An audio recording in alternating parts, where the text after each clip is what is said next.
आप सबों को हमारे उद्धारकर्ता मुक्तिदाता यीशु मसीह के नाम में जय मसीह की।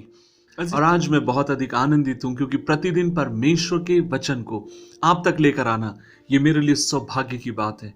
और मैं दिल से धन्यवाद देना चाहूंगा परमेश्वर का जो आपके दिलों को छूता है, परमेश्वर के वचन का जो आपके मनों से बात करता है। और आज सुबह के समय परमेश्वर के वचन से मनन का भाग जो हमने लिया है, जो हमें मिलता है मत्ती की किताब अध्याय 22 उसकी 37 से लेकर 38 आयत तक। और लिखा है, उसने उससे कहा, तू परमेश्वर अपने प्रभु से अपने सारे मन और अपने सारे प्राण और अपनी सारी बुद्धि के साथ प्रेम रख। बड़ी और मुख्य आज्ञा तो यही है। अजीजों, मैं एक बात आपसे आज बोलना चाहता हूं। प्रातःकाल मनन का अर्थात जब आप और मैं रोज सुबह सोकर उठते हैं, उसका सबसे प्रमुख उद्देश्य यह होता है कि हम इस बात को समझें कि और इस बात को हम माने कि हमें अपनी दिनचर्या में पहला स्थान परमेश्वर को देना है।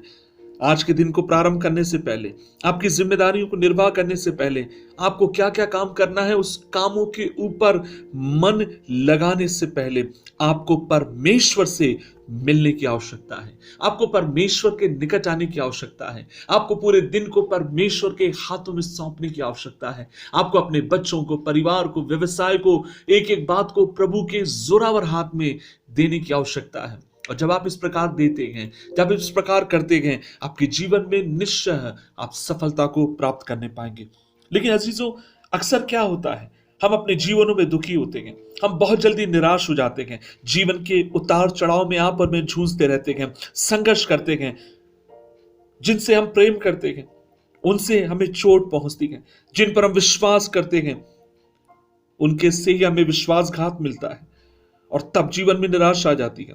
मैं समझता हूं, अगर हम अपने जीवन में वास्तव में परमेश्वर को पहला स्थान देंगे तो बहुत सारी समस्याओं और बहुत सी निराशाओं और बहुत से दुखों को आप और मैं पीछे छोड़ने वाले हो जाएंगे।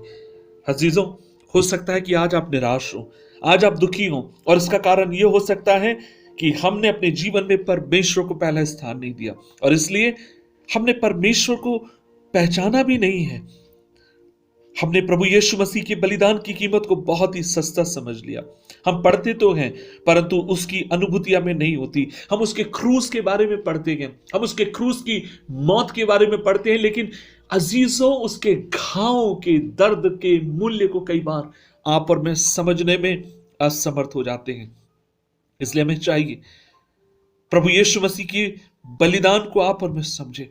अजीजों, हम उस बात को जाने, क्योंकि हमें अपनी मान्यताओं में और अपनी परंपराओं में, अपनी मानसिकताओं में उलझ कर रहने की आवश्यकता नहीं है। उसके द्वारा बनाए हुए दायरे को तोड़ना नहीं चाहिए और सच्चाई को स्वीकार हम करना नहीं चाहते।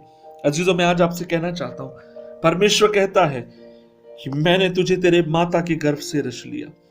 उसने पहले तेरे जीवन के लिए योजना बनाई। परमेश्वर कहता है कि जन्माई माता तुझे भूल सकती है, परंतु ना मैं कभी तुझे छोड़ूंगा और ना मैं कभी तुझे त्यागूंगा। परमेश्वर मेरे और आपके जीवन के लिए सब कुछ छोड़कर, स्वर्ग तक छोड़कर वो इस धरती पर आता है ताकि आपके लिए, मेरे लिए कीमत चुकाए। प्रभु यीशु मसीह हमसे इतना प्रेम करता है कि पापों की कीमत चुकाने के लिए उसने अपने जीवन को क्रूस पर बलिदान कर दिया। अजीजों, आज हमारे जीवनों में आवश्यकता है कि इस बात को हम वास्तव में अपने जीवन में, परिवार में, काम में पहला स्थान दें। अजीजों, परमेश्वर के दास डॉक्टर पीजी वर्गीस के द्वारा हमेशा मैं एक बात सुनता हूं और उनका एक बहुत महत्वपूर्ण एक संदेश है और संदेश है आदि में। परमेश्वर का वचन कहता है आदि में परमेश्वर ने। इसका मतलब यह है बाइबल की शुरुआत के आदि में परमेश्वर, आपके जीवन की शुरुआत में परमेश्वर, आपकी यात्रा की शुरुआत में परमेश्वर, आपके बच्चों की जिंदगी की शुरुआत में परमेश्वर, आपके वैवाहिक जीवन की शुरुआत में परमेश्वर, आपके भविष्य की शुरुआत में परमेश्वर, आपके पारिवारिक जीवन की शुरुआत में परमेश्वर, पति पत्नी के जीवन की शुरुआत में परमेश्वर, आपके भविष्य की शुरुआत में परमेश्वर, आपके काम की शुरुआत में परमेश्वर, आपके घर की शुरुआत में परमेश्वर, आपके मकान की शुरुआत में परमेश्वर, आपकी दुकान की शुरुआत में परमेश्वर। अजीजों, आइए अपने जीवन में हम सबसे पहला और प्रथम स्थान हम अपने परमेश्वर को दें।